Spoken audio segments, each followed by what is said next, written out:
El libro de Miqueas, el Dios que perdona. Que el Señor les bendiga, hermanos. Nuevamente estamos aquí para analizar el libro de Miqueas, un libro bastante bonito como todos los demás, un libro que va a explorar el perdón, la misericordia y la piedad de Dios.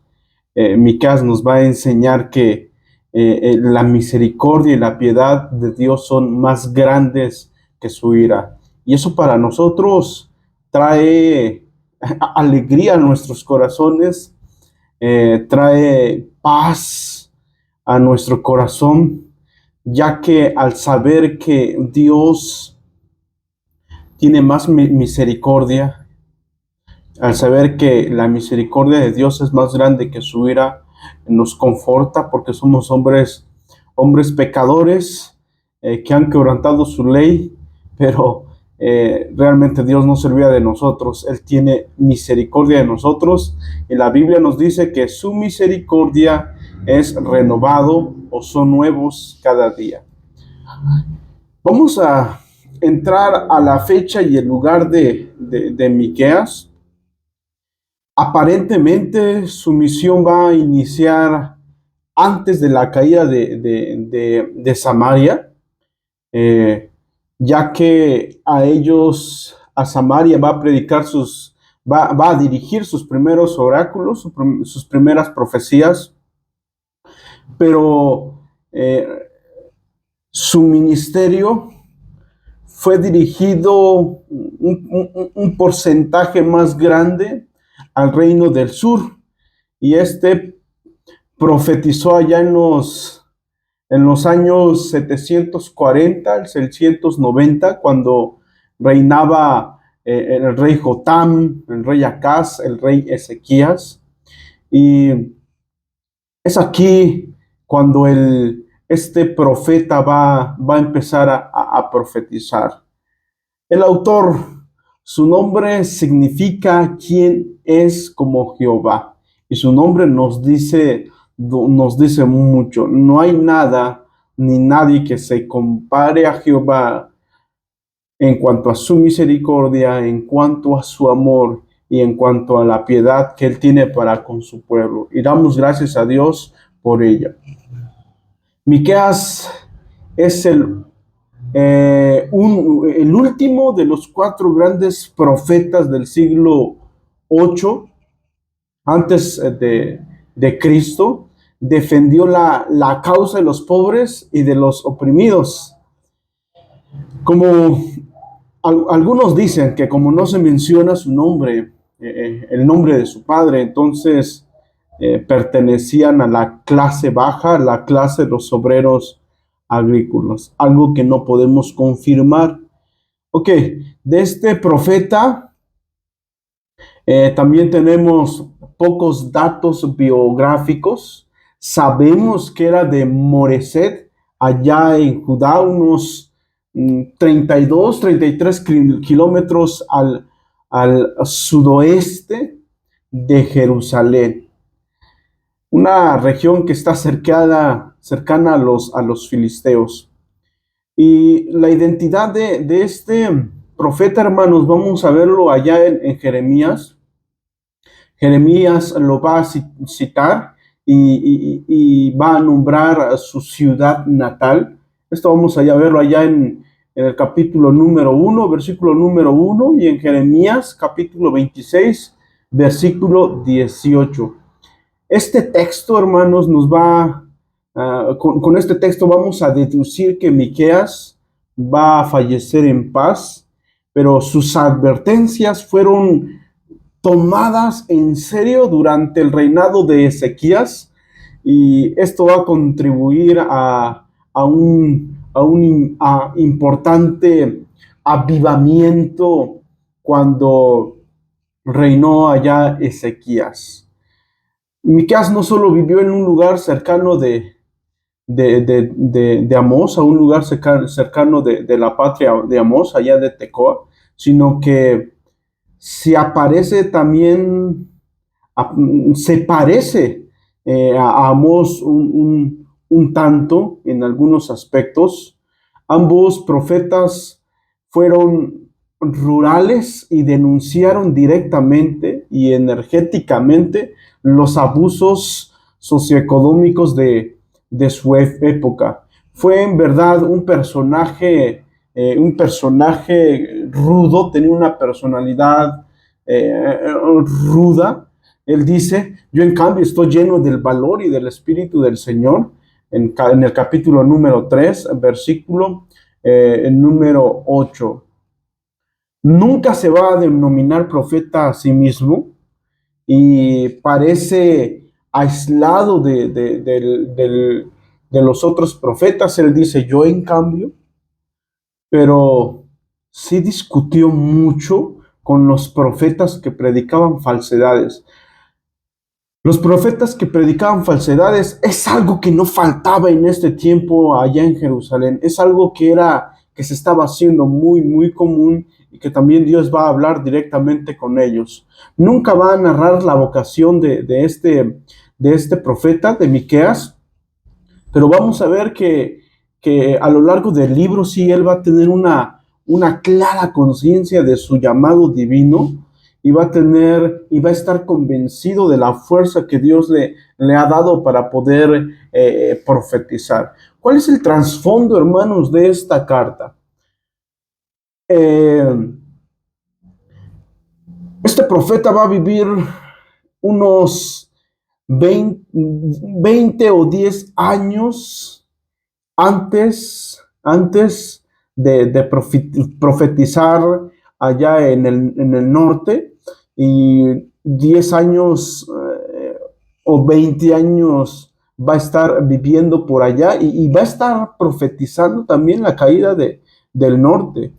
Y vamos a ver que 20 años después que este profeta ha profetizado, Asiria llegó por la nación del norte, allá en el 722, y entonces Miqueas aunque va a profetizar en el reino del norte, después de la caída del reino del norte, él va a empezar a profetizar allá en el sur. Y él dijo que Judá no va a escapar de la ira de Dios, y va a pasarle lo mismo a lo que le pasó al pueblo del norte si no se arrepienten. Entonces, Judá va a profetizar allá en el sur, y lo va a hacer cuando el reino del sur, cuando reinó Usías, el reino del sur está creciendo mucho, ¿ok? Pero cuando el rey Usías contrae lepra, se queda su hijo Jotam. Este va a surgir, va a tomar el reino de su padre, y va a hacer que también este reino crezca de manera trascendente y continua. Y entonces este reino creció bastante allá en los años 735, pero hay un gran problema. Aunque Judá está creciendo muchísimo, hay un gran problema con los líderes del pueblo, porque los líderes del pueblo están rompiendo las reglas del Señor, y no solamente las reglas del Señor, sino también, no solamente los líderes, sino también los profetas están rompiendo las reglas del Señor. Y entonces hay algo que va a tener que hacer Dios. El juicio tiene que llegar para que su misericordia, la misericordia de Dios, entre en juego. Para que Dios pueda tener misericordia del pueblo, Él tiene que traer juicio. Para que Dios demuestre su misericordia, Él tiene que traer juicio. De lo contrario, Él no puede mostrar su misericordia, y es algo que este profeta nos va a estar hablando cotidianamente en el transcurso de la lectura de este libro. Él nos va a estar hablando mucho sobre la misericordia y sobre la piedad de Dios. La piedad de Dios es más grande que su ira. Ok, vamos a ver también que mientras Judá crecía, el pueblo de Asiria también extendía sus dominios por toda Siria y por toda Palestina. Ya el Israel del norte le pagaba tributo de por sí al rey asirio allá en los años 743 y vamos a ver que ya en los años 732 los asirios conquistan a Siria y vamos a ver que el rey Oseas del norte se rebela y como consecuencia de ello, Samaria es conquistado en el año 722. La conquista del pueblo del norte, del pueblo de Israel, va a traer a Judá un tanto de inseguridad.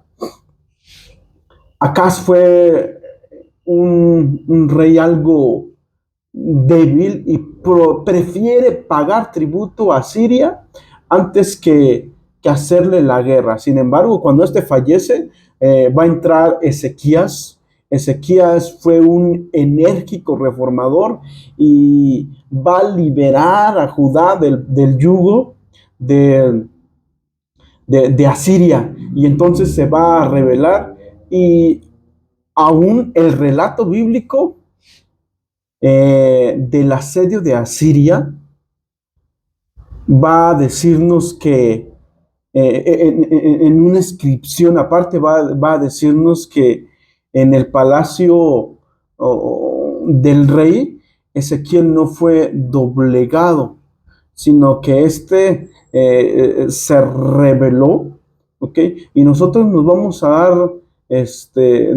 a dar cuenta cómo Dios libra al pueblo de Judá.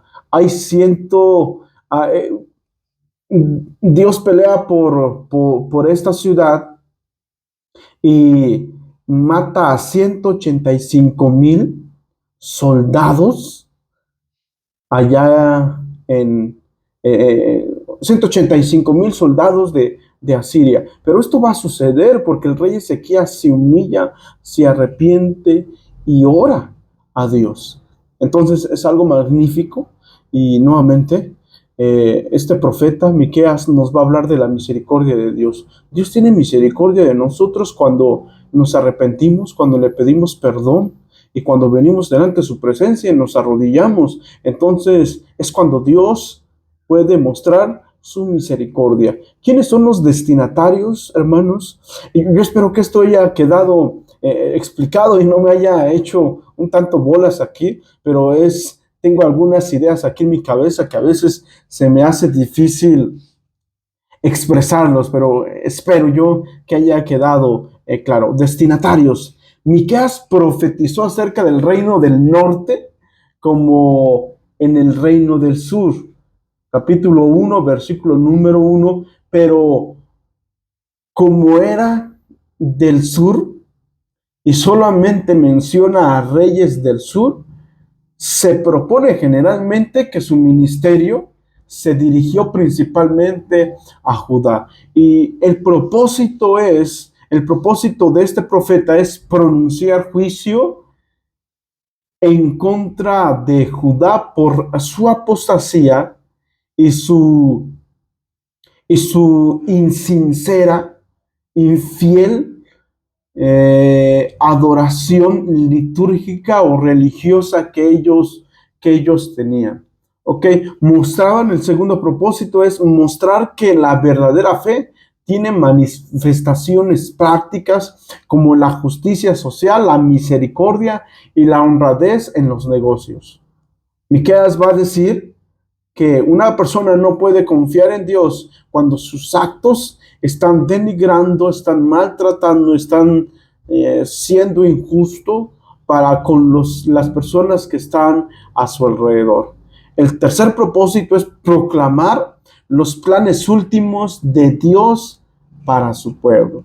¿Qué es lo que Dios tenía para con ellos?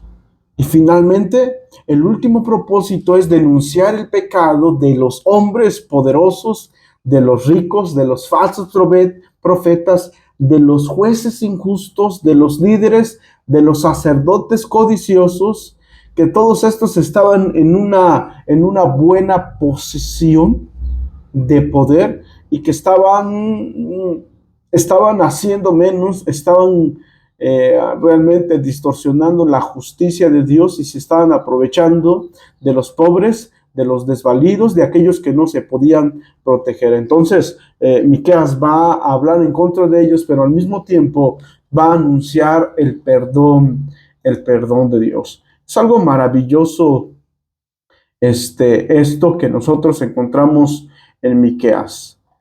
Ok, vamos a ver cuál es el mensaje. La perspectiva teológica de Miqueas son un tanto, sí, limitadas. Es evidente que la influencia de Isaías y de Amós, y de Oseas también, la influencia de estos hombres era bastante en Miqueas, ya que Miqueas repite verdades que estos proclamaron, pero lo hace, claro, a su manera y según su propia cultura y sus propios criterios. Él va a denunciar los males sociales de su tiempo y subraya enérgicamente el enojo, la cólera de Dios contra aquellos que están rompiendo la Torá o las leyes que él había puesto. Y aquí Miqueas en el libro va a expresar la bondad de Dios, que en hebreo es el Gesed, el amor inconmovible que une a las dos partes de la alianza. Allá en el Antiguo Testamento, Gesed designa el amor gratuito de Dios, y de eso se trata el Gesed. El Antiguo Testamento tiene que ver con la gracia, con el Haris de Dios. Él nos ama inconmoviblemente y el origen de su amor realmente no tiene que ver con el hombre, con la actitud del hombre, ni con lo que hace el hombre, sino tiene que ver únicamente con Dios. Él solamente decide amarnos gratuitamente. Y este libro es dividido en tres secciones que son esenciales y que son importantes que nosotros las entendamos para que podamos ver cuál es el mensaje de Dios. Y estas tres secciones nos van a hablar de dos partes, van a estar divididas en dos partes cada una. La primera sección desarrolla acusaciones y advertencia en contra de los líderes de Israel. La primera parte abre con una descripción poética y esta descripción habla de Dios apareciendo en el monte Sinaí y vamos a ver que hay fuego, hay humo, la tierra tiembla, pero esta vez Dios no viene a establecer un pacto, sino que viene a emitir un juicio. Dios está emitiendo un juicio sobre Israel por los más de 500 años que estos se han estado rebelando en contra de él. Luego Miqueas va a empezar a nombrar todos estos pueblos y ciudades de Israel que son culpables de todas estas rebeliones. Pero exactamente ¿por qué? Miqueas comienza entonces una discusión con los líderes de Israel y los acusa de haberse vuelto ricos a costa de los robos y de la codicia. Él va a aludir a la historia del rey Acab, que roba el viñedo de Nabot, allá en Primera de Reyes, capítulo 21. O también los profetas son bastante corruptos. Ellos ofrecen las promesas de protección de Dios a cualquiera a cualquiera que pudiese pagar. Sin embargo, aquellos que no podían pagar la protección de Dios, ellos les decían que que se quedaban desprotegidos. Imagínense los pobres, aquellos que no podían pagar esta protección. ¿Qué podían hacer? Esto va a encender la ira de Dios. Y Miqueas va a decir que entonces que Dios va a traer juicio.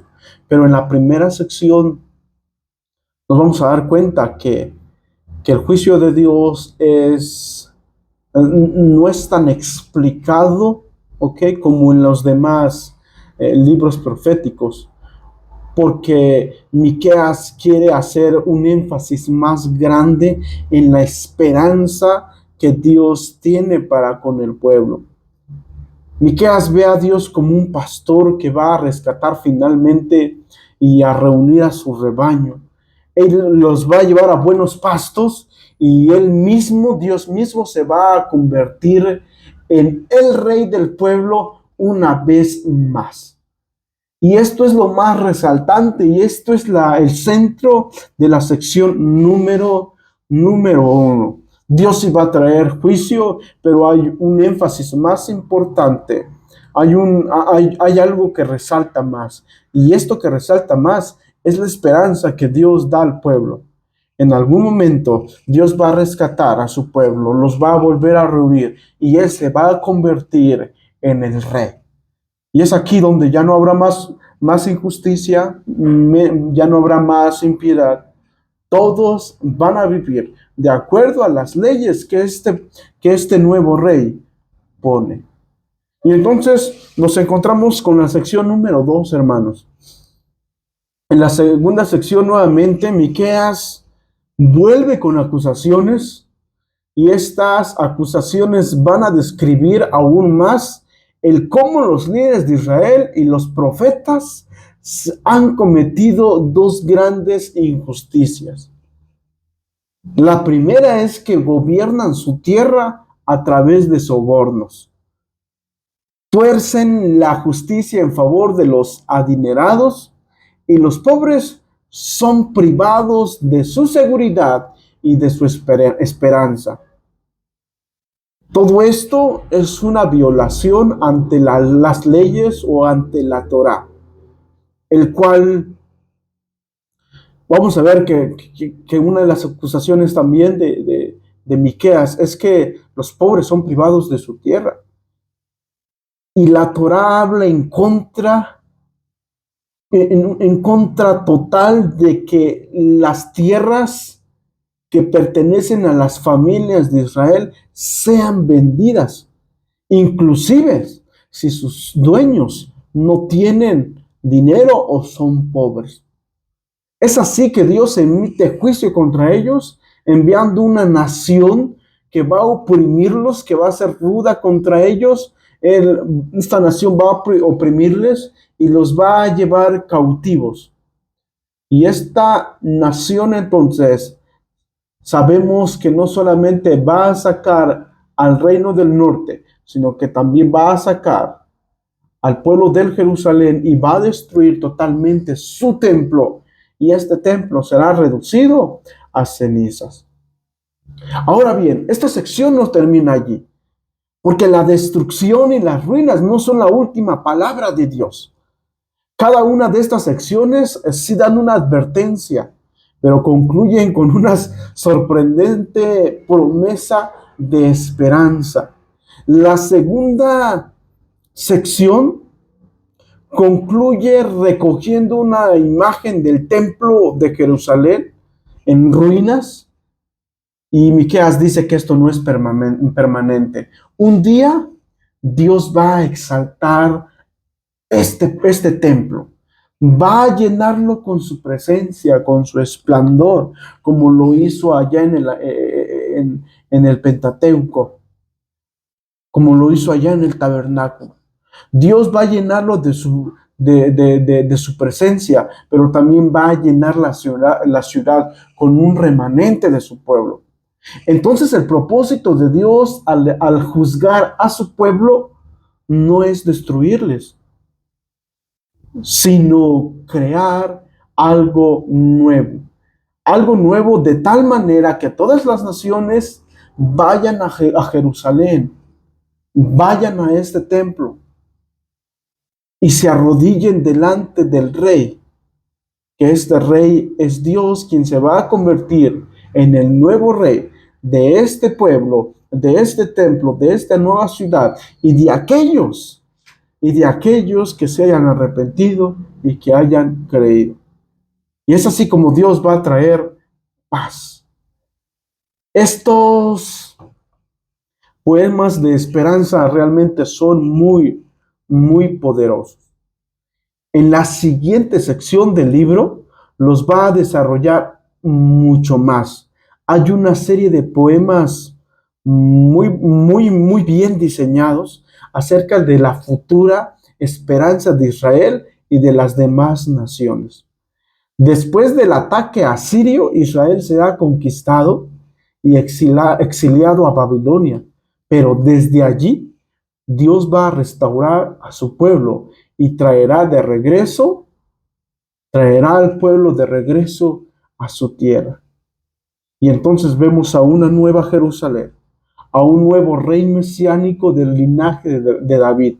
Este va a nacer en Belén y luego gobernará en Jerusalén sobre el pueblo de Dios restaurado de Dios. Hay algo que no he dicho y que son las secciones, de dónde a dónde abarcan las secciones. La primera sección abarca del capítulo número 1 al capítulo número 2, mientras que la segunda sección abarca el capítulo 3 al capítulo número 5. Y la última sección la tercera sección la encontramos del capítulo 6 al capítulo 7. Esta es la sección final del libro. Y entonces esta última sección regresa al mismo patrón de las otras dos secciones que ya hemos visto. Hay advertencias, pero enseguida hay esperanza. Miqueas habla otra vez en contra de las injusticias de los líderes del pueblo de Israel. Ahora vemos que están destruyendo a su tierra y a su gente. Es aquí donde Miqueas dice sus famosas palabras que resumen lo que debe significar el Señor para el pueblo de Israel. Estas palabras son: ya se te ha declarado lo que es bueno, Israel. Ya se te ha dicho lo que de ti espera el Señor: practicar la justicia, amar la misericordia y humillarte ante tu Dios. Esto es exactamente lo que Israel no está haciendo y por eso se están arruinando. De cualquier modo, el libro no finaliza de esa manera, sino hay una poderosa nota de esperanza. Israel es personificada, es como un individuo que está avergonzado y derrotado, está sentado, avergonzado y derrotado, y esta es una imagen clara de la destrucción del exilio de Israel. Este individuo está buscando la piedad de Dios y le ruega que sea escuchado por Dios y que Dios le perdone. Pero, ¿por qué Dios va a escuchar a este pueblo que es tan rebelde? Es aquí donde el profeta ofrece dos razones. La primera, por el carácter de Dios. ¿Qué Dios hay como tú que perdone la maldad y pase por alto el delito del remanente de su pueblo? No siempre estarás airado porque tu mayor placer es amar. Miqueas capítulo 7, versículo 7. Si Dios va a perdonar a su pueblo, es por su carácter, por el carácter de Dios. El carácter de Dios tiene que ver con perdonarnos, con su misericordia, con su gesed, con el amor, con lo bondadoso, con lo misericordioso, con lo clemente que Él es. Y por eso va a perdonar. Y por eso va a perdonar al pueblo. No porque el pueblo se haya arrepentido, no porque el pueblo haya orado y se haya vestido de luto. De ninguna manera. El Señor los va a perdonar únicamente por su carácter. Él sabe que la piedad de Dios es más poderosa que su ira o su juicio. Y la segunda razón es porque Dios es fiel a su promesa. Él muestra su fidelidad a Jacob y su lealtad a Abraham. Así como en los tiempos antiguos, Él jura a sus antepasados que los iba en algún momento a bendecir. Esto lo vemos en el capítulo 7, versículo número 20. Ahora bien, estas palabras finales del libro son una alusión a las promesas del pacto de Abraham y de su familia. Si le miramos a través del Génesis, nos vamos a encontrar que Dios le dice a Abraham que él va a bendecir por medio de Abraham a todas las naciones, por medio de la familia de Abraham. Él va a bendecir a todas las naciones, pero para volverse una bendición, para que Israel se volviera una bendición, Dios debe serle fiel a este pueblo. Y Dios debe serle fiel porque el pueblo no puede ser fiel. Si Dios quiere bendecir a todas las naciones, entonces Él va a tener que ser fiel. Porque Israel no puede permanecer fiel. Si Dios va a querer rescatarnos, es únicamente por su gracia. Él sí lo puede hacer.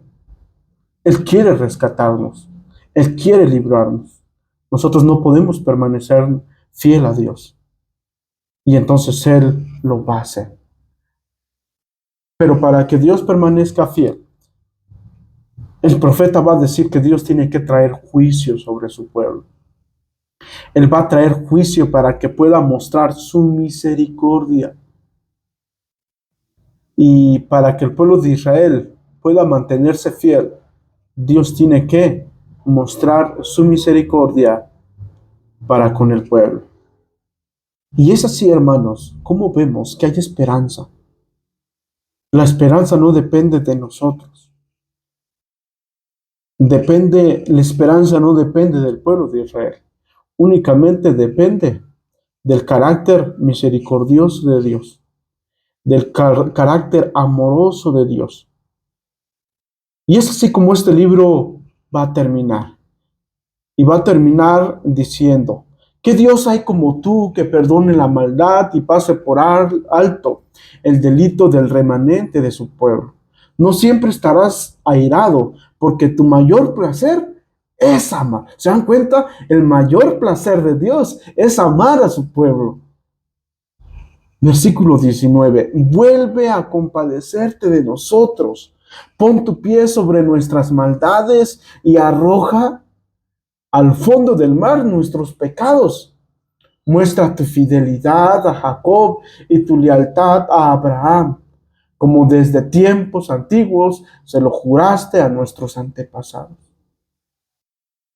Hermanos, Dios permanece fiel y permanecerá siendo fiel a su pueblo. Dios no está obligado a hacer eso, pero por su carácter amoroso y su carácter de misericordia, Él va a permanecer siendo fiel a su pueblo.